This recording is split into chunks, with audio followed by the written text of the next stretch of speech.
Ok, bonjour à tous, on se retrouve aujourd'hui sur une nouvelle vidéo, et une vidéo qui n'est pas spéciale du tout. C'est une vidéo qui va parler des jeux qui m'ont marqué durant toute ma vie, genre par rapport à mon enfance et à quand j'y ai joué. Déjà au tout début, le premier truc que j'avais, c'était un ordinateur que j'ai... Alors je crois qu'il était là dès le début, et c'était un ordinateur bien sûr familial, pas un ordinateur personnel. J'ai jamais eu d'ordinateur personnel à part que quand je me le suis acheté. Et ce premier ordinateur était Continental Edison. C'est la marque. Et le truc, c'est que quand on marque Continental Edison ordinateur, le premier recherche qu'on tombe, c'est ça. En fait, ils n'ont pas fait d'autres marques après. Ils se sont arrêtés à juste le vieux PC à Tours. Et c'est le premier, et du coup, sur celui-là, j'ai joué à un jeu qui était connu, bah, bien sûr, et qui est un jeu de système qui s'appelle Pinball 3D Space Cadet. C'est un jeu que je vous affiche. C'est un jeu flipper qui a été créé en 95 et c'était l'un des premiers jeux que j'ai fait. Après il y a eu plein de jeux qui s'en ont suivi, il y a eu Absolute Flash, donc là des jeux en ligne limitée, et comment c'était le dernier qui était Miniclip, qui est vraiment toujours d'actualité je crois. J'ai joué ça toute mon enfance. Sinon on avait un deuxième jeu qui n'était pas en relation avec les jeux vidéo et que tout le monde connaît. Ça consistait à prendre ce genre d'armes et après on avait un terrain où on s'amusait. Alors que oui, à ce moment-là, j'avais deux frères qui étaient avec moi, on est 5. Et à ce moment-là, quand on avait ces armes-là, on utilisait notre imagination. Et bah, ça donnait ça.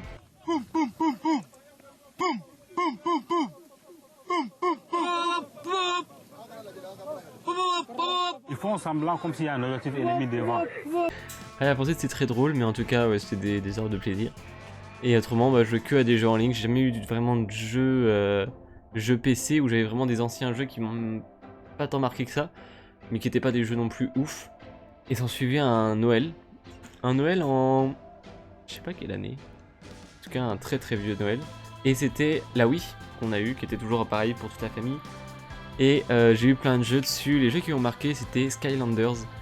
C'est un jeu que j'ai adoré, c'est un jeu que j'ai passé des jours et des jours à y jouer. J'ai fait un peu la collection. Alors j'étais toujours en plus, je les ai gardés. Et l'autre c'était The Munchable. J'ai passé aussi pareil des heures. C'est un jeu qui a marqué, qui vraiment en fait côté quand j'étais chez mes parents. C'est un jeu qui m'a marqué où j'ai passé des heures. Donc le principe c'est tout simple, on est un monstre, on bouffe d'autres monstres. On fait un jeu comme ça, on a une histoire. Et après on peut s'acheter des skins, on peut faire des monstres hyper cheatés, on peut même avoir des monstres shiny. Et c'était hyper stylé. Et putain, j'aimerais bien me le refaire. Après ça, il y avait une autre partie, parce que ça c'était la partie où j'étais chez mes parents. Il y avait une autre partie où j'allais chez ma grand-mère l'été. Et il y avait quelqu'un de la famille, une personne de la famille. On s'amusait chez lui à jouer aux consoles. Et il avait deux consoles, la PS2 et la Xbox 360. Ça c'était les deux consoles que vraiment ils m'ont marqué. La PS2 déjà, des jeux que j'ai adoré, une licence magnifique et une suite de jeux superbes. C'est Jak and Daxter 1, 2 et 3 et Jak X. Et il y en avait même un autre qui était Jak and Daxter The Lost Frontier. C'était un peu un parallèle. Tout le monde disait que c'était nul, pas d'après ce que j'ai lu. Tout le monde disait que c'était nul, moi c'est un que j'ai adoré. Et ceux-là c'est ceux que j'ai passé toute mon enfance à faire. Et autrement sur Xbox 360, le jeu qui m'a marqué c'était Gears of War 2, qui est un des jeux que j'ai fait, une console qu'il avait acheté d'occasion, et cette démo était déjà dessus, et en fait je me passais mon temps à faire cette démo là, tellement que j'adorais le jeu, et que j'ai fait en ce moment, parce que j'ai acheté une Xbox d'occasion, pas trop cher, c'est déjà pas trop cher, je me suis amusé à la nettoyer il y a pas longtemps. Comment dire, elle a déjà été démontée, et c'est pas très bon quand elle a déjà été démontée, et la surprise c'est qu'il y a quelqu'un qui a mis un radiateur à l'envers, ce qui fait que du coup elle chauffait énormément, elle dissipait mal la chaleur. Et en plus de ça, j'avais acheté de la pâte thermique, et cette pâte thermique je ne la retrouve plus sans mettre de pâte thermique. Mais j'ai pas nettoyé l'ancienne, j'ai laissé l'ancienne, donc il y a un minimum de transfert, mais du coup j'ai un peu un avion de chasse dans ma chambre. Donc là j'ai fait Gears of War 1, Gears of War 2, 3, je suis en train de le faire le 3. J'ai le 4, mais j'ai pas regardé sur Xbox One, que je n'ai pas. Et il y a apparemment le 5 qui va bientôt sortir. Sinon, sur la Xbox 360, il y avait un deuxième jeu que j'ai pareil passé toute mon enfance à faire. C'est Viva Pinata. Et c'est un jeu que j'ai pareil, que j'ai acheté sur la Xbox 360. Du coup j'ai acheté le 2, j'ai pas acheté le 1, faudrait que je fasse le 1. Et c'est des jeux vraiment, c'est vraiment les jeux qui m'ont marqué. Après sur PS2 il y avait plein de petits jeux, je sais plus trop c'est quoi, mais on passait notre temps à y jouer. Et je suis revenu, ça fait 6 ans que je n'ai pas touché à une PS2, quand j'ai arrêté d'aller chez ma grand-mère, que je vois toujours bien sûr, hein. Et mes parents ont changé d'ordinateur. Voilà, un Continental Edison en 2009, ça commence à dater un peu. Et du coup, on change d'ordinateur. Et on se retrouve avec un nouveau, une marque normale quoi. Et un jeu avec que j'ai entre mes mains à 10 ans je crois. Qui est peut-être pas très bon à 10 ans, mais en vrai il est hyper bien. Et je l'ai pas mal pris, ça va pas traumatiser rien. C'est Duke Nukem Forever. C'est un jeu que j'ai adoré. C'est un jeu que j'ai torché en long et en large.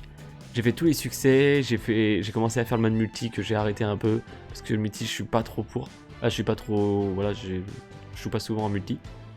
Et du coup Duke Nukem Forever qui a été mon jeu que j'ai adoré quand j'ai eu mon nouvel ordinateur. Le nouvel ordinateur familial. Et un autre jeu qui était avec... Je sais plus si c'était avec ou je l'avais eu à côté. C'était Splinter Cell Conviction. Alors là, Splinter Cell Conviction, même chose, je l'ai torché en long et en large, j'ai fait tous les succès, j'ai commencé à jouer en multi. Et en fait je perds pas la boîte, je perds mon compte.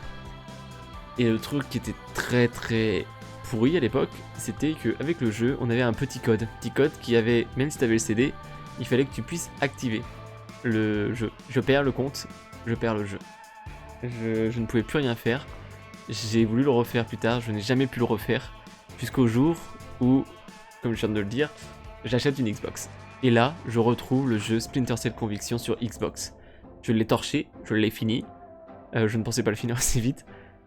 Mais c'est vraiment... J'ai pu rejouer au jeu de mon enfance, c'est trop bien.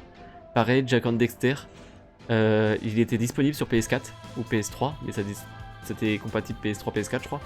Et pareil, le pack multi, par contre, Jak and Daxter de Lost Frontier, introuvable. C'était... j'ai cherché que dalle, nulle part. Il faut avoir une PS2 et avoir le jeu avec. Parce que j'aurais peut-être un jour, je sais pas. Et là, du coup, juste les jeux en ce moment que j'ai. Pas beaucoup de jeux qui me marquent, je l'avais dit, hein, c'est vraiment là, je suis plus éloigné des jeux en ce moment, je suis en train de revenir dessus depuis que je fais des lives et que je suis sur YouTube. Mais vraiment pas beaucoup de jeux, plus des consoles en fait, je suis plus à la recherche de consoles.